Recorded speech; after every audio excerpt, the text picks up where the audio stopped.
UP के मेरठ में शहर स्थित एक कॉलेज में अपनी छोटी बहन की फीस जमा करने गए युवक साहिल पर बदमाशों ने हमला कर दिया। आरोप लगाया जा रहा है कि उन्हें धार्मिक अपशब्द कहकर निशाना बनाया गया। युवक की तहरीर पर 4 छात्रों को नामजद करते हुए 10 अन्य अज्ञात के खिलाफ सिविल लाइन थाने में रिपोर्ट दर्ज कराई गई है। पूरी घटना कॉलेज में लगे सीसीटीवी कैमरा में रिकॉर्ड हो गई, जिसमें मारपीट करते नजर आ रहे हैं। बहराइच के खुटैना के पास आज बुधवार दोपहर रोडवेज की अनुबंधित बस और ट्रैक्टर ट्रॉली की टक्कर में 13 लोग गंभीर रूप से घायल हो गए। हादसे में 2 बच्चों की मौत हो गई। हादसा गोंडा बहराइच राजमार्ग पर खुटैना बाजार में आर्यावर्त बैंक के सामने हुआ। बस में सवार लगभग 14 यात्री गंभीर रूप से घायल हो गए। उत्तर प्रदेश के गोरखपुर जनपद में DIAV-PG कॉलेज में छात्र संघ चुनाव की प्रक्रिया की घोषणा की गई है और इस घोषणा के साथ ही छात्र नेता अंकित पांडेय ने संघ के नेतृत्व में क्रमिक सत्याग्रह की शुरुआत की है। सत्याग्रह के माध्यम से छात्रों से छात्र संघ चुनाव के समर्थन के लिए हस्ताक्षर अभियान का आयोजन किया गया है, जिसमें 350 छात्रों ने हस्ताक्षर किए हैं। अंकित पांडेय छात्र नेता ने इस मौके पर बताया कि ऐसे महाविद्यालयों में जहां राजनीति शास्त्र जैसे महत्वपूर्ण विषय पढ़ाए जाते हैं, वहां छात्रों को चुनाव जैसे महत्वपूर्ण राजनीतिक प्रक्रियाओं में भाग लेने का मौका नहीं मिलता है।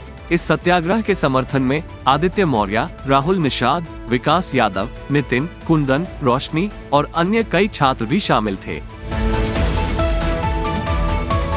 वरिष्ठ जेल अधीक्षक विनोद कुमार के मार्गदर्शन में उत्तर प्रदेश फायर सर्विस की वरिष्ठ अग्निशामक और निगरानी समिति की सदस्य सुश्री प्रगति शर्मा बया ने 3 दिनों के व्यवहारिक प्रशिक्षण का आयोजन किया, जिसमें नवनियुक्त जेल वार्डर्स को प्राथमिक चिकित्सा के क्षेत्र में ज्ञान दिलाया गया। इस प्रशिक्षण में विभिन्न मुद्दों पर चर्चा की गई, जैसे कि प्राथमिक चिकित्सक के कार्य क्षेत्र, प्राथमिक सहायक के लिए मार्गदर्शन और मानव बैसाखी विधि, रेस्क्यू क्रूअल, 2, 3 और 4 हैंड सीट विधि, क्लॉथ लिफ्टिंग विधि, CPR और स्ट्रेचर तैयार करने के विभिन्न प्रकारों का आधिकारिक अधिगम किया गया। इसके अलावा आग के प्रकार, आग बुझाने के विभिन्न तरीके, अग्निशमन यंत्रों का परिचय, उनका उपयोग और आग से बचाव के प्रारंभिक उपाय भी शिक्षा दी गई। इस अवसर पर जेलर डॉक्टर सुरेश मिश्रा, कस्तूरी गुप्ता, मुख्य अग्निशमन अधिकारी राजकिशोर राय, अग्निशमन अधिकारी रामकेश शुक्ला, डिप्टी जेलर प्रकाश बंसल, जगबीर सिंह चौहान, वीणा बाजपाई, LFM जगत सिंह, सड़क सुरक्षा समिति सदस्य और अग्नि सचेतक दीपशिखा शर्मा, फायरमैन जितेंद्र नायक और शाहरुख खान भी मौजूद थे। दुनिया के अंदर विकास की भावना क्या होनी चाहिए, ये भारत ने ही दिया है। विगत 9 वर्षों से देश और दुनिया में प्रधानमंत्री नरेंद्र मोदी के नेतृत्व में भारत इसी भावना का प्रतिनिधित्व भी कर रहा है, CM योगी आदित्यनाथ ने कहा।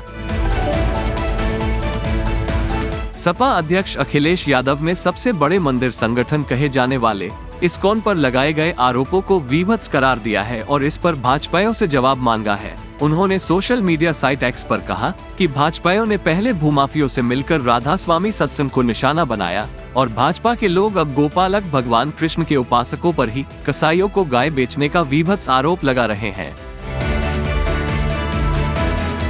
यूपी के उप मुख्यमंत्री केशव प्रसाद मौर्य ने कहा है कि मध्य प्रदेश विधानसभा चुनाव में भाजपा एक तरफा जीत दर्ज करेगी। हमारे प्रत्याशियों की घोषणा होने के बाद कांग्रेस की हालत खराब है। उन्होंने कहा कि मध्य प्रदेश में भाजपा व कांग्रेस के बीच सीधा मुकाबला है, सपा कहीं भी लड़ाई में नहीं है।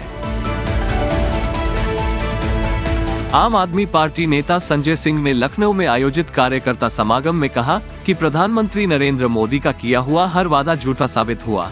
2014 में उन्होंने कहा था कि सत्ता में आए तो हर साल 2 करोड़ नौकरियां देंगे। क्या उन्होंने 18 करोड़ नौकरियां दी? जब संसद में सवाल पूछा तो बताया 7 लाख नौकरियां दी हैं।